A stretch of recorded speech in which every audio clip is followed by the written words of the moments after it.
अलग अलग एनजीओ और इस तरह की संस्थाओं द्वारा फंडिंग दो, विपक्षी नेताओं, सेना के लोगों को शासक बनाने का सपना दिखाकर देश में पहले अव्यवस्था फैलाओ और फिर तख्ता पलट कर दो।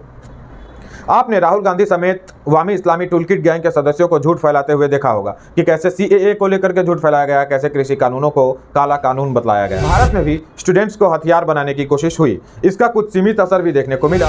आज तक का इतिहास नहीं है कि भारतीय सेना ने राजनीति में हस्तक्षेप किया, जबकि देश अच्छे बुरे कई परिस्थितियों से गुजरा। सेना का यह अनुशासन बना रहता है, सरकारें बदलती रहती हैं। पाकिस्तान और बांग्लादेश जैसे देशों ने हमारे उस संस्कृति को, हमारे उस संस्कार को छोड़कर बाहरी इस्लामी संस्कृति को आत्मसात किया। इस कारण वो अनुशासन भूल गए। पुराने जमाने में भी जब राजतंत्र हुआ करते थे तब भी देश एक अनुशासन से चलता था। यह अनुशासन हमारे रोजमर्रा के जीवन का हिस्सा है। यही अनुशासन सैनिकों को सत्ता के लोभ से दूर रखता है। इस अनुशासन का सम्मान पीएम मोदी समेत मोदी सरकार के सभी मंत्रियों ने किया है। एक नागरिक के रूप में आपको देखना है, आप किसी टूलकिट के षड्यंत्र का शिकार बनते हैं या अपने भारत की महान विरासत की रक्षा करने वाले सैनिक। शेख हसीना लगातार देश को लेकर षड्यंत्र रचे जाने की बात करती रही। रिजर्वेशन का मुद्दा इस हिंसा का तात्कालिक कारण था, पटकथा और पीछे से लिखी गई थी। सरकार ने जब यह फैसला लागू किया तो इसके बाद फिर से छात्रों ने आंदोलन शुरू कर दिया। अर्थात सरकार कुछ भी करे, आंदोलन तो होगा। इसी जमात इस्लामी, जिसको जमात कहते हैं, उसका स्टूडेंट विंग है इस्लामी छात्र शिविर यानी ICS। इसी स्टूडेंट विंग ने प्लानिंग के तहत ऐसा माहौल बनाया कि बांग्लादेश अस्थिर हो गया। ICS ने 10 वर्षों में सभी कॉलेजों, यूनिवर्सिटियों में कैंप लगाकर स्टूडेंट्स को अपने संगठन का सदस्य बनाया। बल्कि इन प्यादों को कहीं और से भी कंट्रोल किया जा रहा था, उनको जरूरी मदद पहुंचाई जा रही थी। इसमें पाकिस्तान और उसकी इंटेलिजेंस एजेंसी ISI की भूमिका तो जगजाहिर है, परंतु कहा जा रहा है कि बांग्लादेश की लोकतांत्रिक सरकार के विरुद्ध अमेरिका और चीन जैसे देशों ने भी साजिश रची थी। मीडिया रिपोर्टों की माने तो अमेरिका बांग्लादेश में सैन्य अड्डा बनाना चाहता था, लेकिन शेख हसीना ने इसे मंजूरी नहीं दी, जिससे अमेरिका तिलमिला गया था। अक्टूबर 2023 में अमेरिकी अधिकारी अफरीन अख्तर ने बांग्लादेश को बुरे परिणाम भुगतने की धमकी तक दे डाली थी। सरकार संयम दिखा रही थी, जिसका फायदा उठाकर सरकार को गलत कदम उठाने के लिए बाध्य किया जाता रहा। लाल किले पर धावा बोला गया, तिरंगे के स्थान पर धार्मिक ध्वज लहरा दिए गए। इन गंभीर उकसावे के बावजूद भारत सरकार ने जबरदस्त संयम दिखाया और प्रदर्शनकारियों के खिलाफ बल प्रयोग नहीं किया।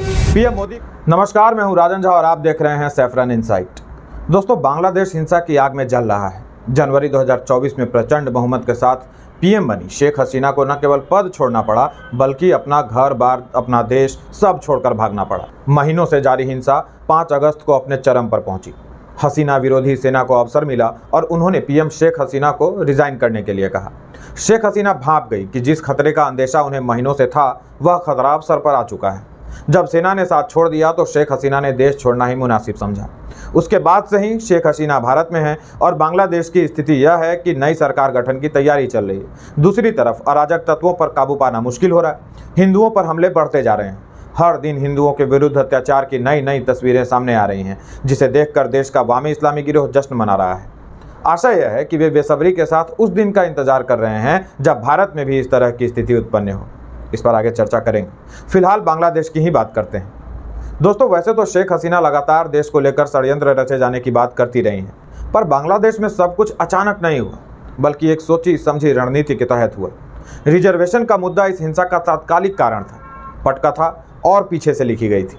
बांग्लादेश में जिस आरक्षण को लेकर विवाद हुआ, वो जाति विशेष को लेकर मिलने वाला आरक्षण नहीं था, बल्कि मुल्क की आज़ादी की लड़ाई लड़ने वाले परिवारों को मिलने वाला आरक्षण था। इसके अतिरिक्त पाकिस्तान द्वारा प्रताड़ित महिलाओं और कुछ जनजातियों को भी इस आरक्षण में शामिल किया गया था, उनको भी प्राथमिकता दी गई थी। और यह फैसला स्वयं बंगबंधु शेख मुजीबुर रहमान ने किया था कभी, जिनकी मूर्ति तोड़े जाने और उसके ऊपर मूत्र त्याग करने की तस्वीरें सामने आई। बांग्लादेश में सरकारी नौकरियों में मुक्ति संग्राम में शामिल योद्धाओं और उनके वंशजों के लिए 30% आरक्षण की व्यवस्था थी, जिसका विरोध हुआ तो शेख हसीना ने सारा आरक्षण ही खत्म कर देने का फैसला लिया। फिर भी आंदोलन खत्म नहीं हुआ। अब छात्र कहने लगे कि इसे खत्म मत कीजिए, इसमें सुधार कीजिए। मुक्ति योद्धा के परिजन सुप्रीम कोर्ट पहुंच गए और कोर्ट ने आरक्षण की व्यवस्था फिर से लागू करने के लिए कहा। इससे 56% सरकारी नौकरियां आरक्षित हो गई। सुप्रीम कोर्ट ने 93 और 7 की व्यवस्था दी, 93/7 की, यानी 93% नौकरियां मेरिट के आधार पर और 7% आरक्षण के आधार पर। सरकार ने जब यह फैसला लागू किया तो इसके बाद फिर से छात्रों ने आंदोलन शुरू कर दिया। अर्थात सरकार कुछ भी करे, आंदोलन तो होगा।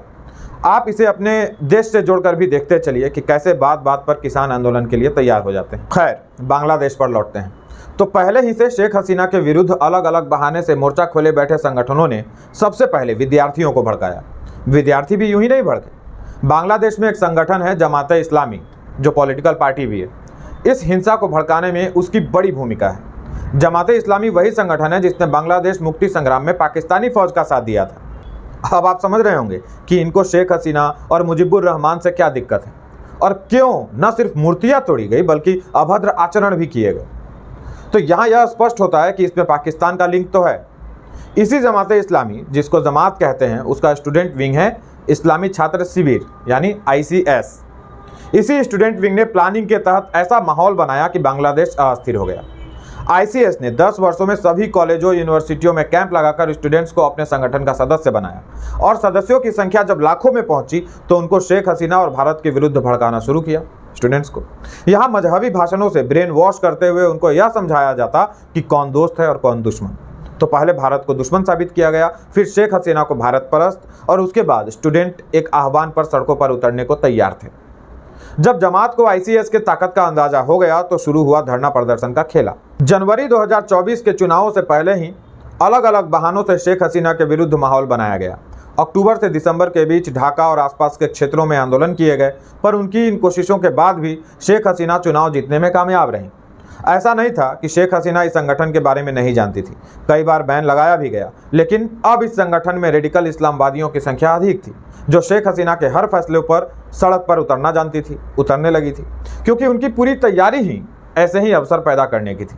जमाते इस्लामी एक ऐसी राजनीतिक पार्टी है जिसका नाम बांग्लादेश में अल्पसंख्यक हिंदुओं पर हमला करने में आता रहा है। जमाते इस्लामी बांग्लादेश को पूर्ण इस्लामिक देश बनाना चाहता है।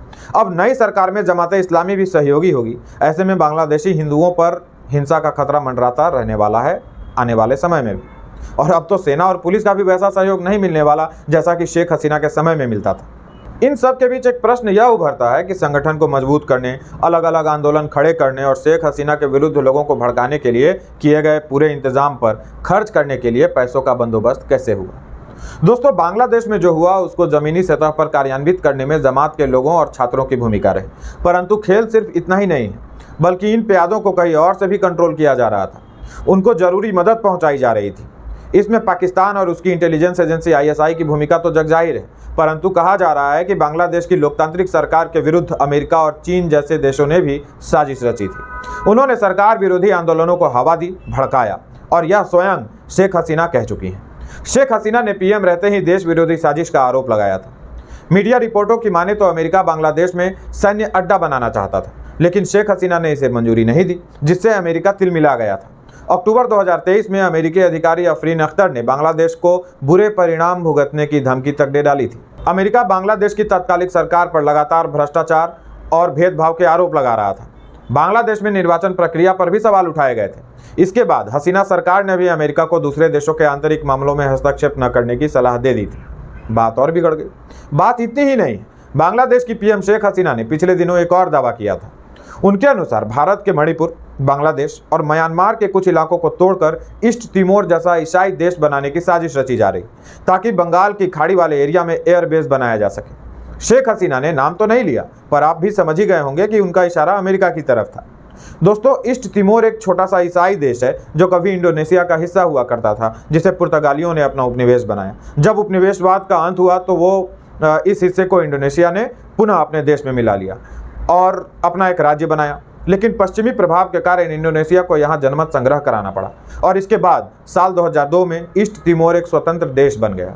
शेख हसीना के अनुसार साजिश रचने वाले ऐसा ही एक ईसाई देश कुकी चीन स्टेट बनाना चाहते हैं, जिसका विरोध शेख हसीना करती रही हैं। कुछ दिन पहले मणिपुर में कुकी समुदाय के लोग अचानक ग्रेटर मिजोरम स्टेट की मांग को लेकर आंदोलन करते हैं। Again connect the dots. Sheikh Hasina न तो अपने यहाँ सैन्य अड्डा बनाने की मंजूरी दे रही थी, न ही कुकी चीन स्टेट बनाने का रास्ता साफ हो रहा था। इसलिए अमेरिका शेख हसीना को पसंद नहीं करता, जबकि मुख्य विपक्षी पार्टी बांग्लादेश नेशनलिस्ट पार्टी यानी BNP को पूर्ण समर्थन देता है। इन सब के बीच मोहम्मद यूनुस का नाम खूब चर्चा में है और कहा जा रहा है कि बांग्लादेश की बागडोर अब 84 वर्ष के मोहम्मद यूनुस संभालेंगे। मोहम्मद यूनुस एक अर्थशास्त्री हैं जिनको नोबेल प्राइज़ मिल चुका है। मोहम्मद यूनुस को रैमन मैग्सेसे अवार्ड भी मिल चुका है। अब मैग्सेसे अवार्ड का नाम सुनकर भारत के संदर्भ में भी कुछ याद आया होगा आपको, किसे मिला और उसकी सोच भारत को लेकर क्या रही है। मैग्सेसे अवार्ड की फंडिंग फोर्ड फाउंडेशन करता है, जो अमेरिका का एक प्रतिष्ठित फाउंडेशन है। अब आप सभी डॉट्स को कनेक्ट करेंगे तो पाएंगे कि अमेरिका का शेख हसीना सरकार को धमकी देना, उसके बाद आंदोलन भड़क जाना, उसके बाद शेख हसीना का सरकार नहीं देश छोड़ देना, उसके बाद ऐसे व्यक्ति के हाथों में देश की बागडोर मिलना जो अमेरिका का लाडला है, इशारा करता है कि यह उस अंतर्राष्ट्रीय टूल किट की साजिश थी जो हर देश को या तो अपनी इच्छा अनुसार चलाने की कोशिश करता है या उसे बर्बाद करने की कसम उठाता है। बांग्लादेश की तख्ता पलट में चीन का भी रोल सामने आया है। कई रिपोर्टों में दावा किया गया है कि चीन भी भारत परस्त शेख हसीना को सत्ता से हटाना चाहता था और उसके लिए साजिशें रच रहा था। दोस्तों, ऐसा नहीं है कि सिर्फ बांग्लादेश ही तख्ता पलट का शिकार हुआ है। भारतीय उपमहाद्वीप के देशों पर नजर दौड़ाएं तो पाएंगे कि 2021 में जब अमेरिका ने अफगानिस्तान से अपने सैनिकों को वापस बुलाया तो राष्ट्रपति अशरफ गनी सरकार का भी तख्ता पलट हुआ था। उन्हें भी देश छोड़कर भागना पड़ा और तालिबान, जो कुछ समय पहले तक आतंकी संगठन के रूप में जाना जाता था, ने शासन अपने हाथ में ले लिया। इसी तरह वर्ष 2022 में जब श्रीलंका आर्थिक संकट से जूझ रहा था तब जनता का गुस्सा भड़क गया और प्रदर्शनकारियों ने राष्ट्रपति भवन पर कब्जा कर लिया। राष्ट्रपति गोटाबाया राजपक्षे को भी उस समय देश छोड़कर भाग जाना पड़ा था। प्रदर्शनकारियों ने राष्ट्रपति भवन को लूटा भी और तोड़फोड़ भी की थी। राजपक्षे की जगह रानिल विक्रमसिंघे ने ले ली और श्रीलंका से भी वो स्विमिंग पूल वाली तस्वीरें सामने आई थी जैसा कि बांग्लादेश से सामने आया। इसी तरह 2022 में पाकिस्तान में भी सैन्य तख्ता पलट हुआ और वहां के लोकप्रिय पीएम इमरान खान को सत्ता से बेदखल कर दिया गया, जिसके बाद देश में बड़े पैमाने पर प्रदर्शन हुए। हालांकि पाकिस्तान और बांग्लादेश दोनों के लिए सैन्य तख्ता पलट जैसी घटनाएं नई नहीं हैं। भारत का एक और पड़ोसी देश म्यांमार भी तख्ता पलट का दृश्य देख चुका है। साल 2015 में म्यांमार में चुनाव हुए थे जिसमें आंग सान सू की पार्टी ने एक तरफा जीत हासिल कर ली थी, फिर भी वो राष्ट्रपति नहीं बन सकी। 2020 के चुनाव में उनको एक बार फिर से सफलता मिली, लेकिन म्यांमार की सेना ने उनकी जीत पर प्रश्न खड़े कर दिए और चुनी हुई राष्ट्रपति को गिरफ्तार कर लिया। फौज ने सत्ता अपने हाथ में ले ली। हालांकि आम जनता ने इस सैन्य तख्ता पलट का देश भर में विरोध किया था। इस तरह हम पाते हैं कि भारतीय उपमहाद्वीप के अधिकतर देशों में लोकतंत्र की बार बार हार हुई है, हत्या हुई है। भारत इसका अपवाद बना हुआ है जो पूरब से लेकर पश्चिम तक को खटकता रहता है। ऐसा नहीं है कि भारत में ऐसी कोशिशें नहीं हुई। विशेषकर मोदी सरकार के आने के बाद ऐसे प्रयास अधिक हुए। पीएम मोदी ने देश को आत्मनिर्भर बनाने का आह्वान किया। इसके पहले देश कई मामलों में दूसरे बड़े देशों पर आश्रित था, निर्भर था। साथ ही कमजोर सरकारें विदेशी दखल को रोकने में असक्षम थी। पीएम मोदी ने देश को आर्थिक और सामाजिक क्षेत्र में मजबूत करना शुरू किया जो दुनिया की बड़ी ताकतों को खटकने लगा। पीएम मोदी ने देश में सत्ता पलटने वाली टूल किट के प्रयासों को असफल किया। प्रधानमंत्री नरेंद्र मोदी उन ग्लोबल लीडर्स में शामिल हैं जो न सिर्फ तख्ता पलट के प्रयासों से बच निकले बल्कि संभावित हत्या के प्रयासों से भी बच निकले। 2013 में पटना के गांधी मैदान में आयोजित चुनावी सभा में बम धमाके हुए थे जिसमें वे बच गए थे। इसके बाद महाराष्ट्र के भीमा कोरेगांव हिंसा में भी प्रधानमंत्री की हत्या की योजना का पता चला था। पकड़े गए आरोपितों ने ही इस बात का खुलासा किया था कि प्रधानमंत्री की हत्या करने की साजिश रची गई थी। विपक्ष द्वारा गलत सूचना फैलाकर, सरकार विरोधी लोगों को भड़काकर, किसान आंदोलन के बहाने भी देश में अराजकता और तख्ता पलट की कोशिश हुई। जी हाँ, उस समय मोदी सरकार ने विदेशी शक्तियों द्वारा संचालित संभावित विद्रोह से निपटने में कमाल का संयम दिखाया था। इन प्रदर्शनकारियों को न केवल कनाडा जैसी विदेशी सरकारों से बल्कि प्रमुख अंतर्राष्ट्रीय हस्तियों से भी मजबूत समर्थन मिला। जमकर विदेशी चंदे मिले और आंदोलन मजबूत होता गया।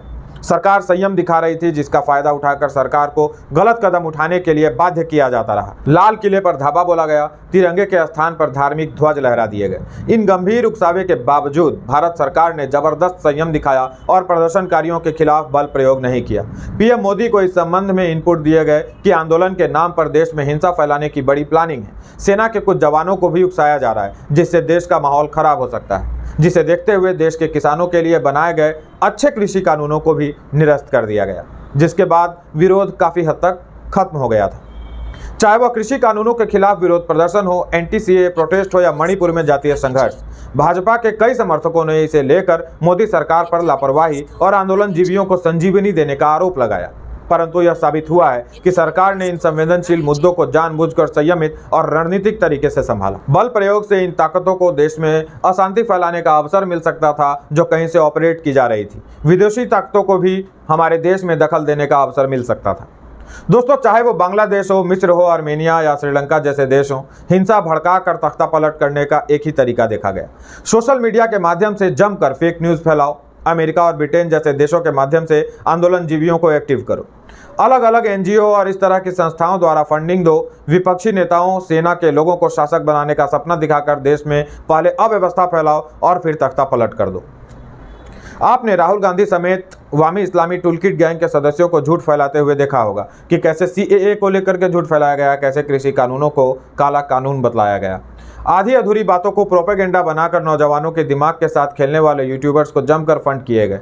भारत में भी स्टूडेंट्स को हथियार बनाने की कोशिश हुई। इसका कुछ सीमित असर भी देखने को मिला, लेकिन PM मोदी टूलकिट और भारत के बीच ढाल बनकर खड़े हैं। अमेरिकन डीप स्टेट दुनिया के कई देशों में अपने अभियान में सफल रहा, लेकिन भारत में PM मोदी ने उनके अभियान पर रोक लगा दी। रही बात सैन्य तख्ता पलट की, तो भारत 1947 में बना कोई नया देश नहीं है। हजारों साल पुरानी विरासत हमारे देश के लोगों में एक उत्तरदायित्व की भावना को जगाए रखती है। एक सैनिक भी अपने कर्तव्यों को अपने प्राणों से अधिक प्रिय समझता है। आज तक का इतिहास नहीं है कि भारतीय सेना ने राजनीति में हस्तक्षेप किया, जबकि देश अच्छे बुरे कई परिस्थितियों से गुजरा है। सेना का यह अनुशासन बना रहता है, सरकारें बदलती रहती हैं। पाकिस्तान और बांग्लादेश जैसे देशों ने हमारे उस संस्कृति को, हमारे उस संस्कार को छोड़कर बाहरी इस्लामी संस्कृति को आत्मसात किया। इस कारण वो अनुशासन भूल गए। पुराने जमाने में भी जब राजतंत्र हुआ करते थे, तब भी देश एक अनुशासन से चलता था। यह अनुशासन हमारे रोजमर्रा के जीवन का हिस्सा है। यही अनुशासन सैनिकों को सत्ता के लोभ से दूर रखता है। इस अनुशासन का सम्मान PM मोदी समेत मोदी सरकार के सभी मंत्रियों ने किया है। PM मोदी होली और दीपावली जैसे त्यौहार सेना के जवानों के साथ मनाते रहे हैं। वे सेना के जवानों को परिवार के सदस्य की तरह समझते हैं। अंत में केवल इतना ही कहेंगे कि हिंदू बहुल भारतवर्ष एक अनुशासन प्रिय देश है। यह पाकिस्तान, बांग्लादेश, अरब, म्यांमार नहीं है। भारत भारत है और PM मोदी इसी भारत की पूजा करते हैं। एक नागरिक के रूप में आपको देखना है, आप किसी टूलकिट के षड्यंत्र का शिकार बनते हैं या अपने भारत की महान विरासत की रक्षा करने वाले सैनिक। आज के लिए इतना ही। आप आदेश दीजिए। मिलेंगे किसी और नए वीडियो के साथ। बने रहने के लिए आप सभी का आभार। धन्यवाद।